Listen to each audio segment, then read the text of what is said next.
watching right now, but I am streaming it out to Twitch and just about to stream it out to YouTube. First lecture in a little while, but we're going to do a lecture today on HCI research methods, both quantitative and qualitative. I've got my trusty water, and that means I'm ready to go. Make sure that I'm streaming. Oh, it's still sending data to YouTube. What's going on with YouTube? Keep that one over there.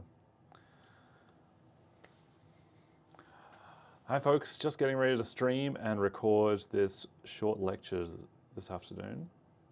Last thing on a Friday afternoon, just what we should be doing, talking about some research methods in HCI. Seems like we're streaming on YouTube and we're streaming on Twitch and we are good to go. So I'm going to get started in a little minute once I gather my thoughts. Welcome folks, if you don't know me, welcome to my channel about computer science teaching and research here at the Australian National University. Today's lecture is about quantitative and qualitative HCI research methods, and what I'm going to talk about are some examples from my lab here at the ANU, the SMAC lab, the Sound, Music and Creative Computing lab. Whoop, where's my correct screen? Here I am, there's a picture of me, it's an old picture. I'm Charles Martin. If you don't know me, I teach creative computing, I teach HCI, I teach computer music, and various other topics in computer science that I've been teaching over the last few years, although I haven't been teaching this year, so folks may not have seen me around as much. I have a lab here at the ANU called the SMAC lab, the Sound, Music and Creative Computing lab, where we do research into new kinds of devices for making music and other interactive artistic experiences in the field of creative computing. The point of SMAC Lab's research is, in general, focused on this idea that musical instruments and playing with musical instruments can tell us something about computing. How does that work? How does music tell us about anything about computing? Well, the broad research question that we ask is, what can new musical instruments tell us about computers and the people who perform with them? So perhaps we might ask, how can augmented reality help us make music? Can we make new kinds of instruments with augmented reality devices? Can we make music with them and then understand a bit more about the augmented reality devices that we're using, as well as the people making the music? How can computers support musicians to collaborate in a group? So you can see a group of musicians here on a stage right behind me. That's students from my sound and music computing class. We're asking about creating new kinds of computer systems that could help connect them together, and we'll talk about some of those a bit later in this talk. Can a computer musical instrument be artificially intelligent, and what would that look like? So we've got lots of ways of creating images, sound and text online using AI techniques, but we haven't seen many ways of incorporating these into a musical instrument. So could the AI techniques help you make music? Could it help you make it better or more in a more satisfying way, or help people who are not as skilled to make music? Could computers let people make music in new ways and make new kinds of music? So that's really a cultural question, asking if there's new kinds of music that we can discover how to make because we have new computing systems. So that's just a little overview of the kind of research that I do in my lab. And for the rest of this talk, I'm going to talk about projects. And they're typically kinds of projects that would involve bringing people into one of our labs. This is a studio that we often use at the ANU. The studio sits at the ANU School of Music.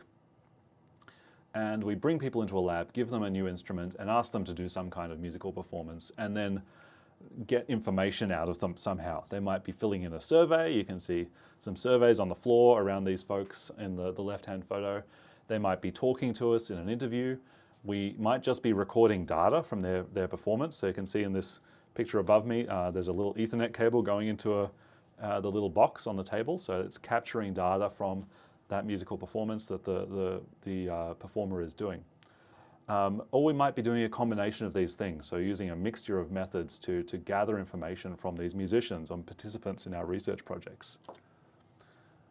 But just to make a kind of split between our methods today, we often divide research methods into those that are quantitative and those that are qualitative. So quantitative methods generally involve counting things, and qualitative methods generally involve reading things or the meanings of things rather than counting and measuring with numbers as much.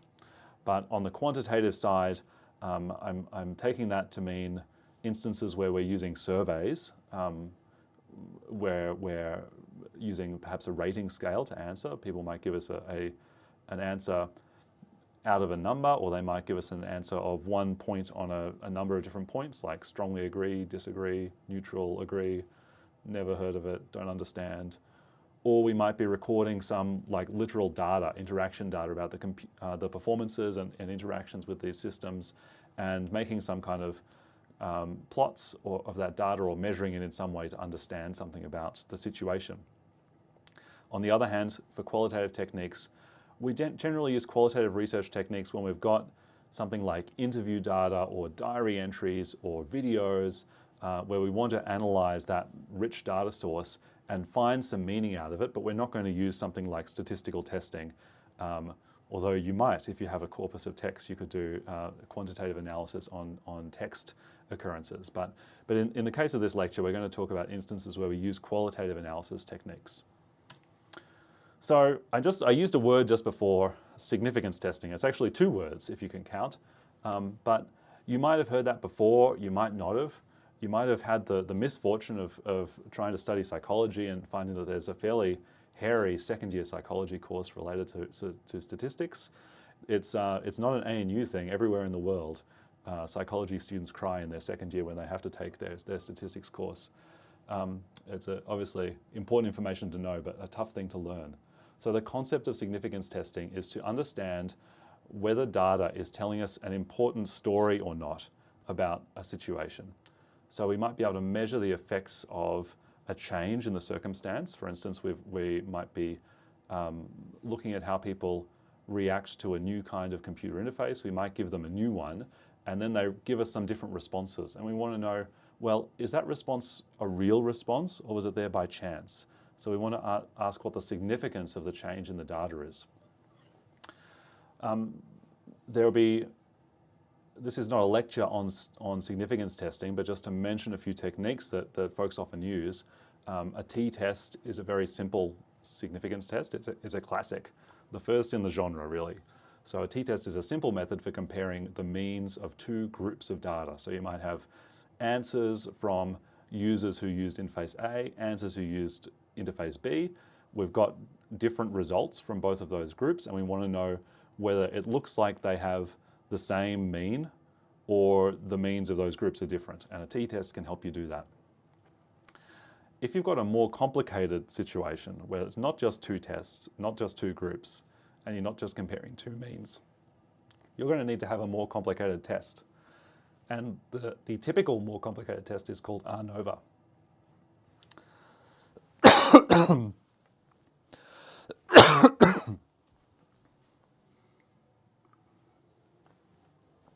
Oh, sorry for those watching online. I guess I'll be uploading the video.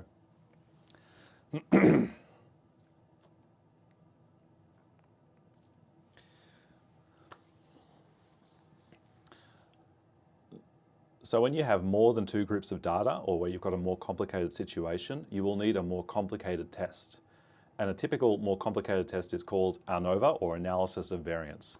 And the ANOVA test will let you, for instance, compare situations where you have multiple independent variables. So you're changing multiple different things in your interface, for instance, as well as multiple conditions. So you could cope with a study where you have maybe comparing 6 different interfaces where it's changing in 2 ways, and way number 1 has 3 different options and way number 2 has 2 different options. So that gives you a total of 3 times 2 equals 6 different experimental conditions. So it's a more complex test, can let you cater with a more complex situation. Now, sometimes you might get data which is not continuous or has some other property that means it's not really appropriate for traditional significance tests like t-test or ANOVA. And survey responses, rating scale responses might fall into that category. So folks often use special tests which are called non-parametric. An instance is the Mann-Whitney U measurement, U as opposed to the T measurement, or maybe an ANOVA procedure which has a special correction involved to let you use it on non-continuous data. Now, if you want to know more information about that, you'll have to do some more research on your own to understand how this significance testing might work. I will be referring to it in this talk mainly when I say things like, oh, we found that this difference was significant in the data. And that means that I used something like an ANOVA test to understand that there was some statistical significance.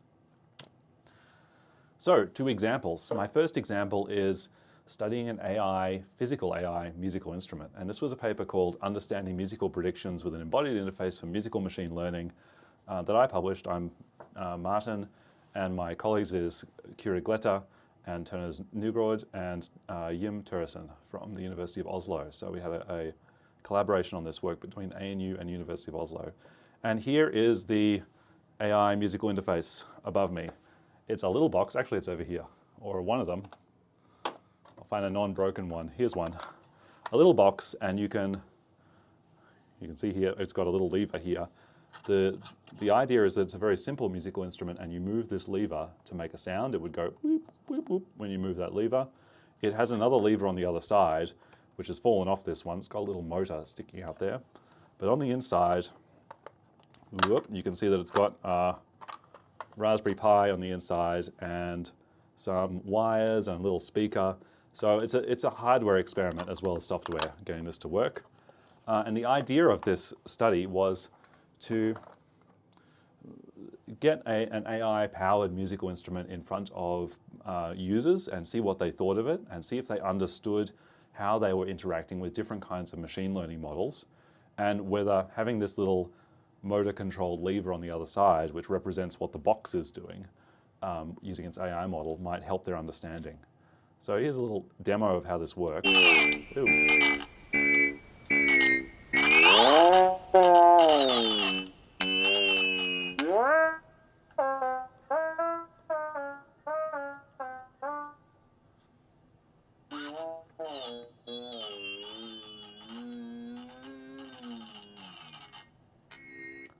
So I showed you this demo just to demonstrate that it does make its little sounds. You can use the little lever on the right in this instance to control it. A human can use that. And when you stop playing, or when the human stops playing, the little box takes over and starts performing music by itself with the little lever on the left.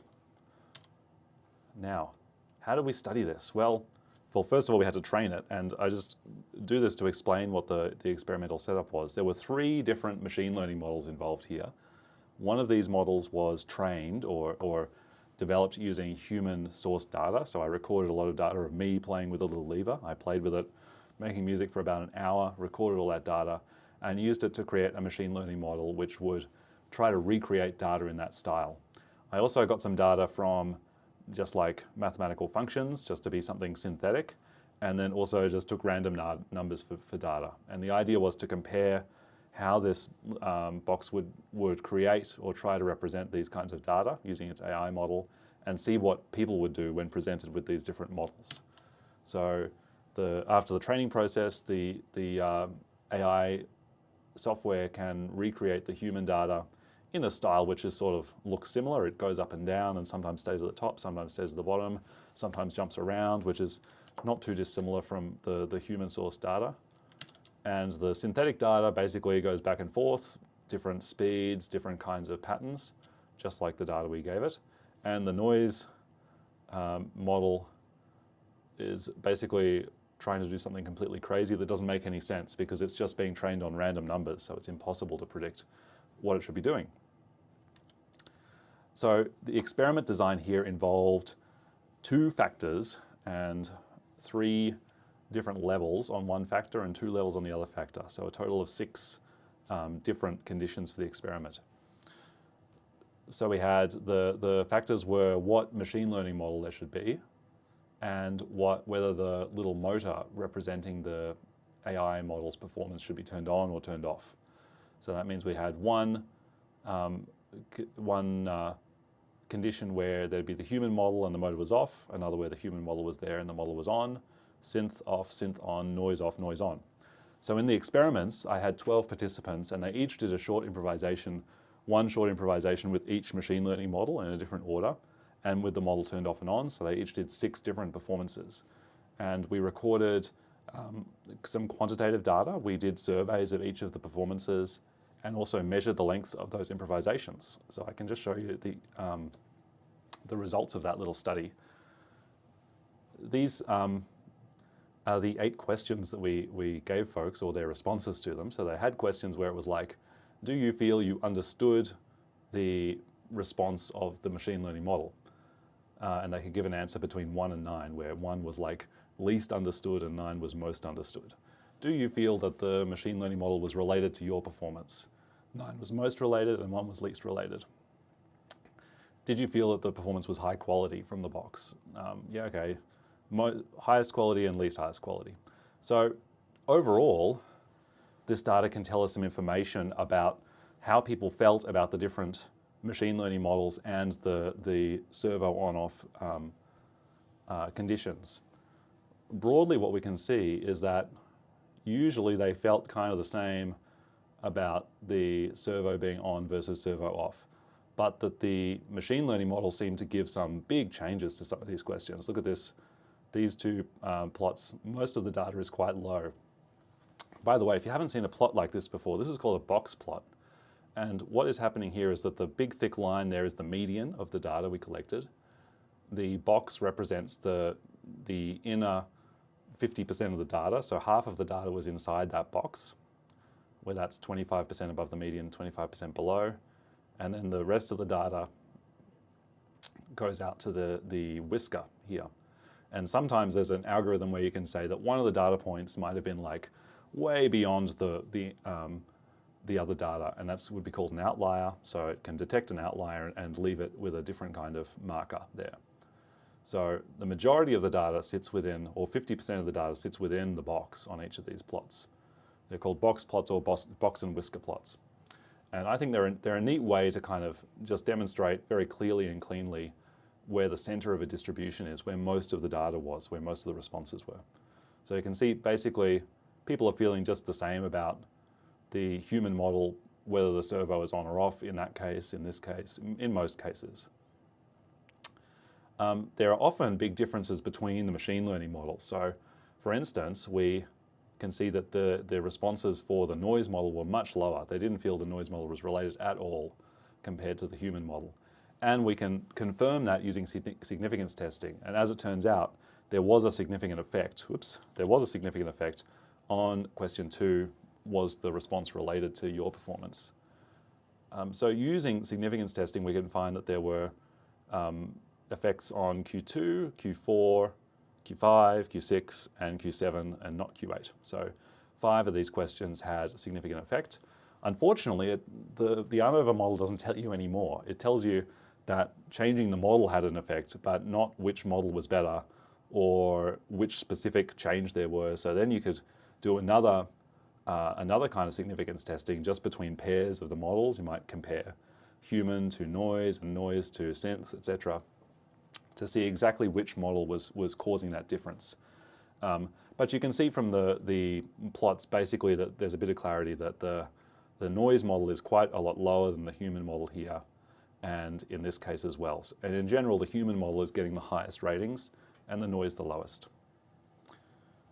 That's not to say that people hate the noise model, even though it was just behaving completely bizarrely and not making any sense.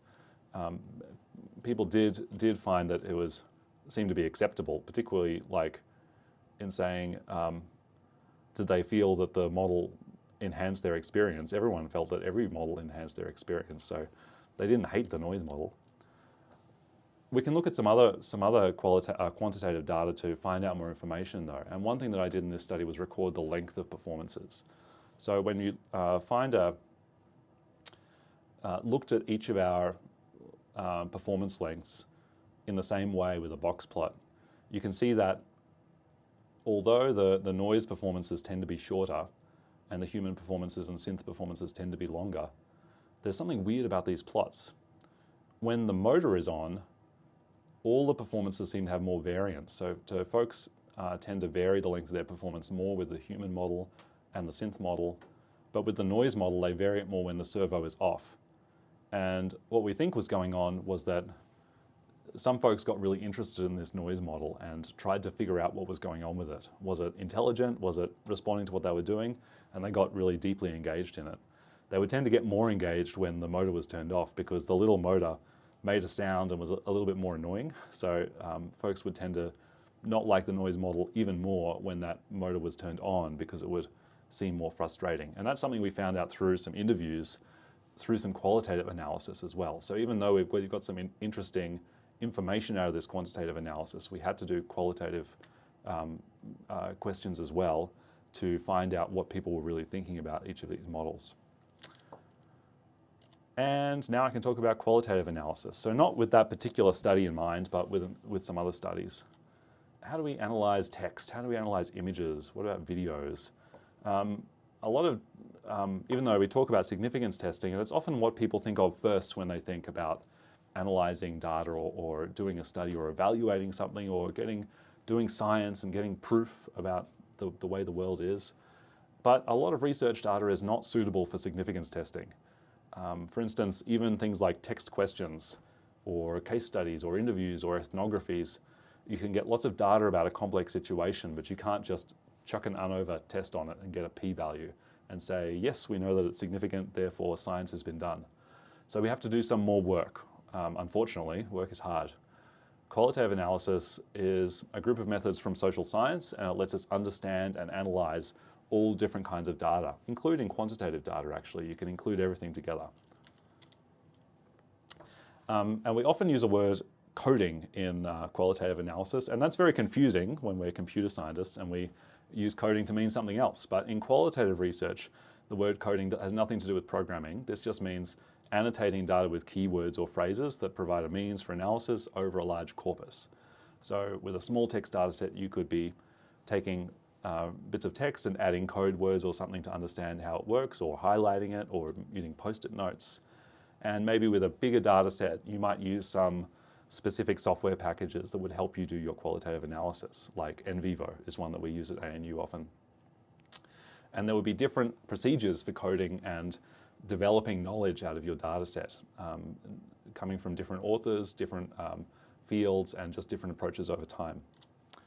A really popular one is called grounded theory. It's a very famous qualitative research approach, and it's one that I don't use. So I'm going to speak very briefly about it, but the idea is that you would be finding information about data without preconceptions as far as possible, and you would then start by looking at your data and just doing open coding, so just throwing interpretations or keywords onto bits of your data. Then you develop concepts, then you develop categories, then you develop a theory. So this is a bit of a simplification, but it's got a lot of specific procedures, and there's a lot of information about grounded theory that folks like to follow. The Charles approved method for doing qualitative analysis, or the one that I use most often myself and ask my students to work with, is called reflexive thematic analysis, and the key authors are Braun and Clark. So it's a kind of grounded theory's friendlier younger cousin that's easy to deal with. The person that you'd go to talk to if you had a problem and didn't want to have to deal with grounded theory. So similarly to grounded theory, you're going to do coding, you generate some themes about your data, but then there's more of an iterative, flat process. Rather than being strictly hierarchical about things, you are just developing and reviewing themes and trying to make sure they make sense, refining them in a kind of cycle. It does seem more complicated when it's written down on the slide than grounded theory, but it's quite specific, less loaded with theory, and acknowledges that the researcher sort of exists.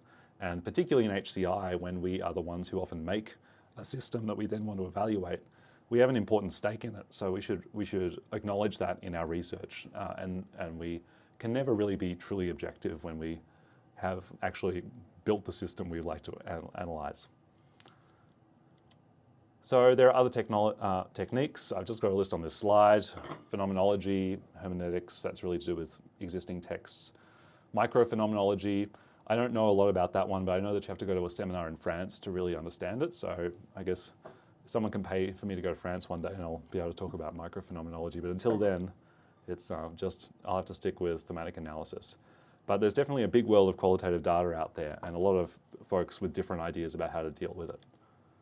But now I'm going to go to some specific examples from our work. Collaboration in augmented reality. This is a work in progress with my PhD student, Yichen Wang, who you might know as a tutor. Yichen's been working with different ways of using augmented reality devices in a musical context. And one thing we've done a lot of work on is seeing how performers might be able to use it to collaborate. So in this study, pairs of musicians work together. This is sort of a mocked up version of the study setup. A pair of musicians would sit down, they can't see each other, they've each got an electronic music keyboard, and they can see the other person's keyboard in their AR glasses. And then the system can give some prompts about what the other person is doing. So it might represent when the other person hits a key, it will highlight the key, or turns a knob, it will highlight that knob. It can also show where the other person's hands are. You can see the big L and R on the keyboard. And the blue little sphere here is where the other person is looking on the keyboard. So the HoloLens glasses here can track your eye gaze position. So we had this information and we wanted to see, well, does this actually help? Can it help electronic musicians to perform by having this information in front of them? Or maybe it's information overload and hinders them in some way. Or maybe the system just doesn't make any sense to them. So there's a few options about how this could go. What we did was put pairs of musicians to use this system, and we had 4 collaboration configurations.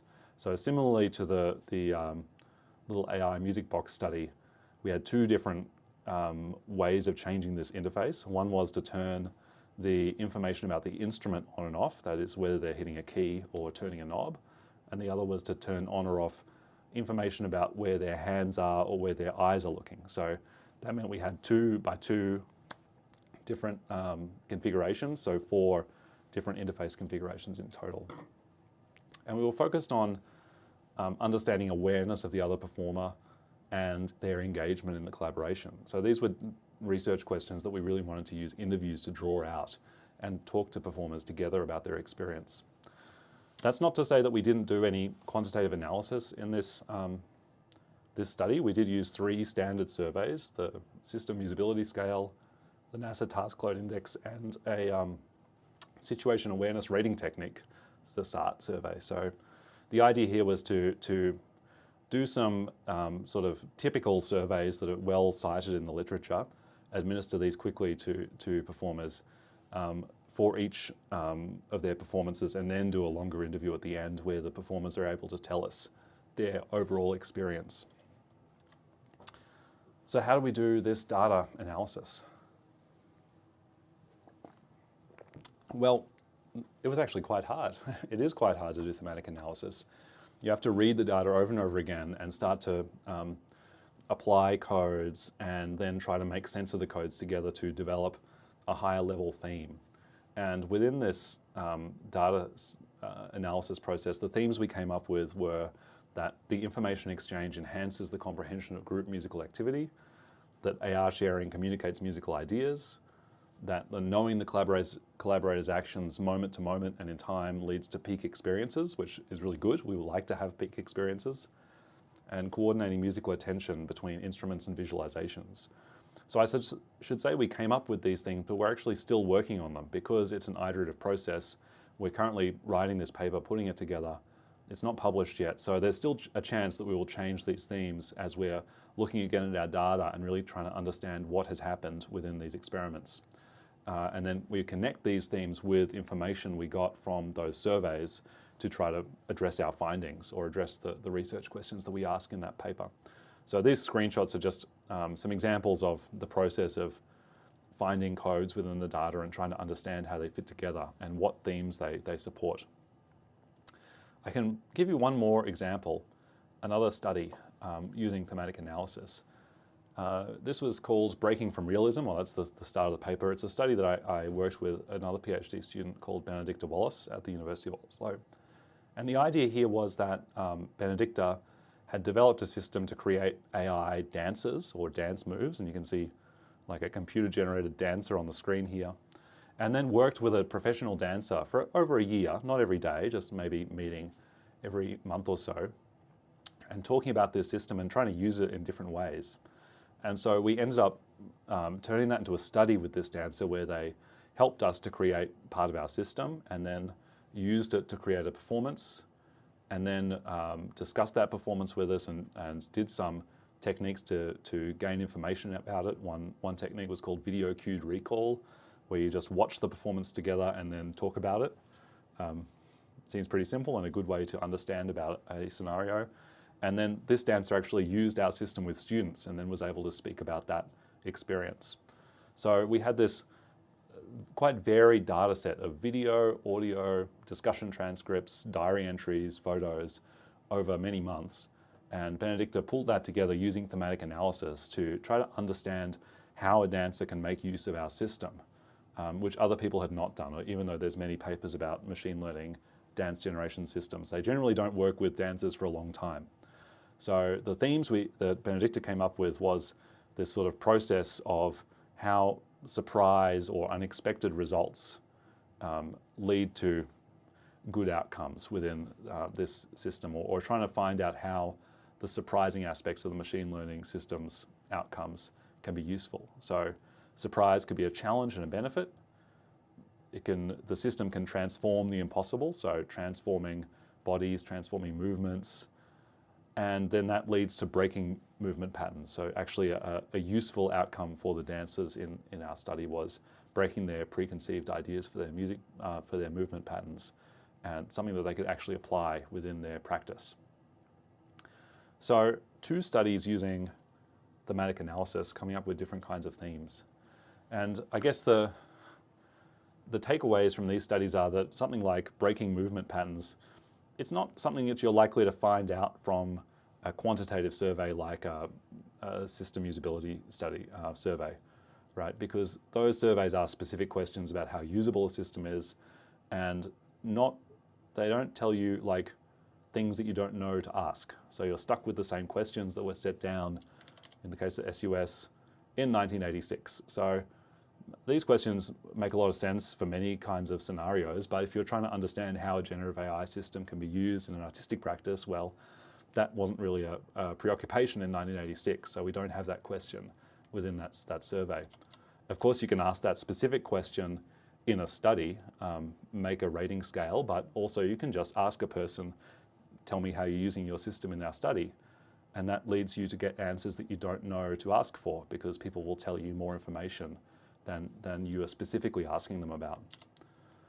So I'll just conclude by saying that both quantitative and qualitative research techniques are really important, not just in HCI, but in all kinds of fields of research. And in HCI, we do end up drawing from both worlds a lot. The quantitative end can seem easy and appealing for many computing folks at their first go, because dealing with numbers and programming seems like a doable task. The problem is that there's lots of complexity in significance testing and interpretation, and often you get not that much information compared with the number of questions you ask, because you can only get information out of the questions that you know to ask. On the other hand, the qualitative research can seem quite difficult to get started with. It's quite soft. You have to engage with text, you have to interpret things, you have to make arguments, but the findings can be much deeper, which is good. We do want to have deep findings out of our research. And this is really important for understanding complicated HCI problems. So that's the end of my talk today, guys. Thank you so much for listening, and I hope that this is useful. And I hope that you have a lot of fun doing quantitative and qualitative research in your HCI course this semester. See you later.